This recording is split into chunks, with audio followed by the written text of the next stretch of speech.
warahmatullahi wabarakatuh. Selamat pagi dan salam sejahtera untuk kita semua. Bertemu lagi dengan saya, Ibu Nindi, tentu saja dalam mata pelajaran Bahasa Indonesia. Apa kabar anak-anak ibu yang saat ini sedang berada di rumah? Semoga kalian semua dalam keadaan sehat walafiat dan selalu dalam lindungan Allah Subhanahu wa Ta'ala. Jadi pengingat kita bersama, walaupun kita masih dihadapkan dengan kondisi COVID-19 yang belum juga berakhir, tapi kita terus tetap semangat dan terus belajar menjadi manusia yang lebih baik daripada hari kemarin. Jadi, jangan bosan-bosan untuk beradaptasi dengan keadaan ini. Walau raga kita belum bisa bertemu, tapi di mana saja kita bisa menuntut ilmu. Silakan simak video materi berikut ini.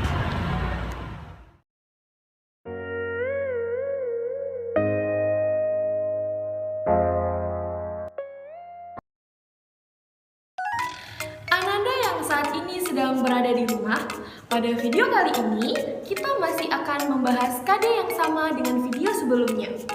KD 3.5 yaitu menelaah unsur-unsur buku fiksi dan non-fiksi yang dibaca. KD 4.5 menyajikan tanggapan terhadap buku fiksi dan non-fiksi yang sudah dibaca secara lisan dan atau tertulis. Pembelajaran kita hari ini yaitu peserta didik mampu menelaah unsur buku non-fiksi yang dibaca, serta peserta didik mampu menyajikan tanggapan terhadap buku non-fiksi yang telah dibaca secara lisan atau tertulis. Anak-anak ibu, dari awal kita sudah mendengar kata menelaah unsur-unsur buku non-fiksi. Sebelum kita masuk dan menelaah unsur-unsur suatu buku, tentu saja kita harus tahu terlebih dahulu apa yang dimaksud dengan menelaah buku. Yang dimaksud dengan menelaah unsur-unsur buku merupakan bagian dari kegiatan menilai suatu buku. Penilaian tersebut meliputi kekurangan dan kelebihan suatu buku. Artinya, menelaah unsur-unsur buku adalah kita memberikan penilaian terhadap buku yang sudah selesai kita baca, baik dari segi kelebihan maupun segi kekurangan. Baik, bagaimana? Sudah tergambar apa yang dimaksud dengan menelaah unsur-unsur buku non-fiksi?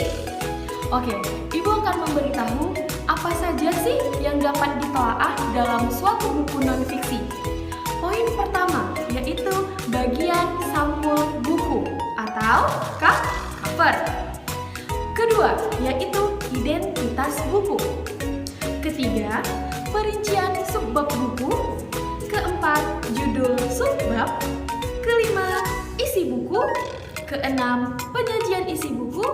7, bahasa yang digunakan. Dan terakhir, sistematika atau urutan.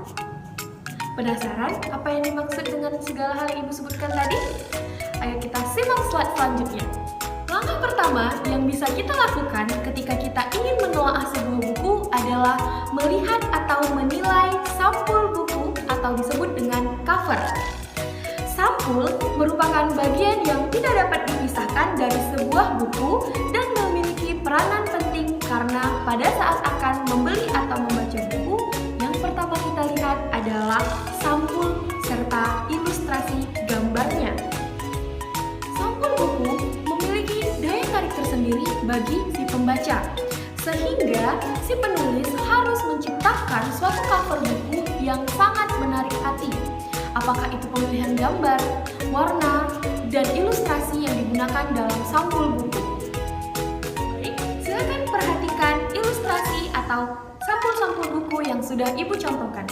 Di situ ada sampul atau cover buku Matahari Mengelilingi Bumi, ada biografi Nadiem Makarim, dan cover Ilmu Pengetahuan Alam.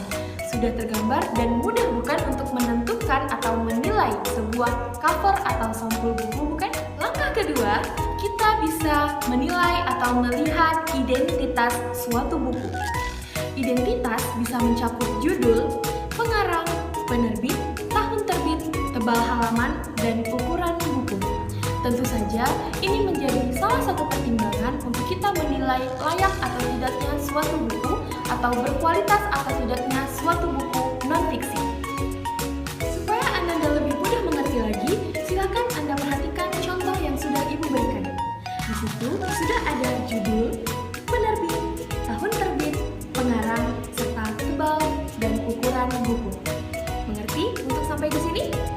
Oke, kita lanjutkan ke langkah selanjutnya. Langkah selanjutnya yaitu menelaah unsur judul subbab buku. Apa sih yang dimaksud dengan judul subbab buku? Judul subbab adalah salah satu judul yang ada pada setiap bab. Judul ini adalah gagasan utama bab atau materi yang akan dipelajari atau diceritakan. Jadi, dalam suatu buku non-fiksi biasanya akan dibagi-bagi bab 1, bab 2, bab 3, dan selanjutnya. Hal ini untuk memudahkan pembaca mencari informasi yang ingin dia cari. Agar Ananda lebih mengerti lagi apa yang dimaksud dengan judul subbab buku, silakan perhatikan contoh yang sudah Ibu berikan. Pada slide di samping, Ibu sudah menyertakan contoh daftar isi. Pada daftar isi sudah tertulis judul-judul subbab, yang mana yang ditandai dengan bab 1, bab 2, bab 3, dan selanjutnya. Hal ini sangat mudah untuk ditelaah karena berada dalam depan buku atau berada pada halaman depan buku. Setelah tadi kita sudah mengetahui judul-judul subbab buku suatu buku non-fiksi, kemudian kita menelaah lagi rincian subbab buku. Apa sih yang dimaksud dengan rincian subbab buku? Subbab buku yang baik dikemas dengan uraian yang menyeluruh dan mendetail sehingga pembaca tahu keseluruhan isi buku yang ingin disampaikan oleh penulis. Jadi, misalnya dalam satu bab mempunyai satu judul subbab, tetapi rinciannya bisa beraneka ragam atau bisa bercabang-cabang. Hal ini kemudian juga bisa mempermudah pembaca untuk mencari informasi yang ingin mereka cari. Langkah selanjutnya yaitu menelaah isi buku. Pembaca bisa menilai dari isi buku yang penulis sajikan. Apakah penulis menggunakan gambar, ilustrasi, data-data, dan tabel yang sesuai dengan isi buku tersebut? Tentu saja, penggunaan gambar, ilustrasi, data-data, dan tabel yang digunakan harus sesuai dan mendukung isi buku tersebut. Ibu harap kalian masih berada dalam video ini, karena kita masih akan membahas 3 unsur yang bisa kita telaah dalam buku non-fiksi.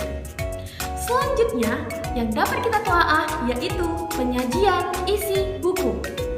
Penyajian isi buku ini dapat kita lakukan dengan memperhatikan bagaimana penulis menyajikan isi buku tersebut. Misalnya, pemilihan kertas yang digunakan. Apakah terlalu tipis, buram, atau yang lainnya? Atau bisa juga dengan menilai penggunaan font atau ukuran tulisan yang penulis gunakan dalam menulis. Apakah terlalu kecil, terlalu besar, atau yang lain sebagainya. Nah, setelah kita selesai menelaah penyajian isi buku, selanjutnya kita bisa menelaah bahasa yang digunakan oleh penulis. Langkah ini dapat kita lakukan dengan memperhatikan penggunaan bahasa yang dipakai oleh penulis. Selain bahasa yang digunakan adalah bahasa baku, bahasa yang digunakan harus sesuai dengan bidang ilmu tertentu. Yang pasti harus sesuai dengan ilmu yang sedang dibahas. Jika buku tersebut berisi motivasi, maka sudah seharusnya bahasa yang digunakan bersifat persuasi. Bagaimana? Sampai 7 langkah tadi, apakah Ananda di rumah sudah mengerti? Ibu harap Ananda sudah mengerti dan mendapat gambaran tentang apa yang akan Ananda lakukan selanjutnya. Langkah terakhir yang harus kita lakukan yaitu menelaah sistematika atau urutan penulisan. Memperhatikan sistematika atau urutan pembahasan adalah hal juga yang tidak boleh dilupakan. Apakah urutan dalam buku tersebut sudah sesuai atau belum? Nah, Bagaimana? Apakah Ananda sudah mengerti bagaimana cara untuk menelaah unsur buku non-fiksi? Ingat, ada 8 unsur buku non-fiksi yang harus Ananda cari dalam menelaah buku non-fiksi. Yang pertama, sampul atau cover. Yang kedua, identitas buku. Yang ketiga, judul subbab. Yang keempat, rincian subbab. Yang kelima, menelaah isi buku. Yang keenam, penyajian isi buku. Yang ketujuh, bahasa yang digunakan. Dan yang terakhir, memperhatikan sistematika buku tersebut. Sehingga Ananda tidak merugikan penulis maupun pembaca yang akan membaca buku tersebut.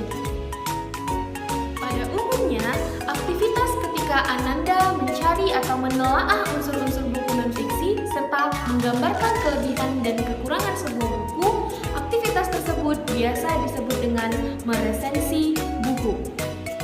Sampai di sini Ibu harap Ananda paham mengenai materi kita hari ini. Apabila Anda masih mempunyai pertanyaan seputar unsur-unsur buku non-fiksi dan bagaimana cara menelaahnya, silakan tinggalkan pertanyaan Ananda di kolom komentar. Setelah ini, Ibu akan memberikan latihan pemahaman kepada Ananda semuanya. Bagaimana? Sudah mengerti mengenai materi menelaah unsur-unsur buku non-fiksi? Ibu harap kalian bisa belajar secara mandiri dan terus belajar di rumah. Tetap jaga kesehatan kalian dimanapun kalian berada. Walaupun dunia sedang tidak ramah, kita tidak boleh menyerah.